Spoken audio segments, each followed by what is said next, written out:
Tonight, the family of a 12-year-old boy struck by lightning thanked the people who saved his life. I'd just like to thank them that they would do that, and it was super nice, and it was kind of scary. A bolt of lightning hit Nate Burke at Anger Park Golf Course in Duluth last month. Tonight, his family held a thank you party for the strangers who jumped into action to save him. Kate Raddatz shows us what happened.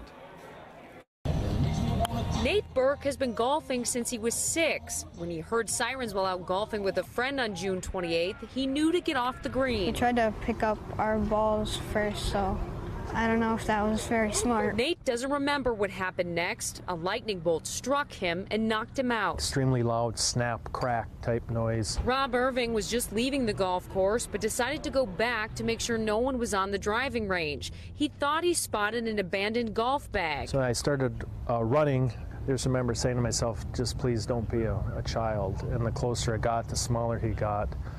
And then I got to him, he was face down in the dirt. Rob started CPR as the State Patrol, police, fire, and EMTs arrived. I hit my knees and I just started to pray, and that's what I did. That's all I could do was pray, pray, pray. Nate was revived and woke up at a nearby hospital. Well, I remember when I was in the hospital, I thought I got checked in hockey. He had burns on his chest and injured his clavicle and wrist from the fall, but he would be okay.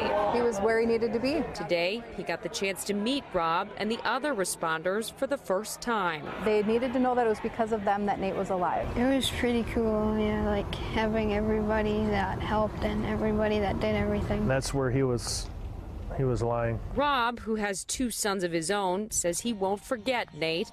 He thinks anyone would do the same to save a child. It's just extremely rewarding to see him up and about, and maybe I'll run into him once in a while and take him golfing.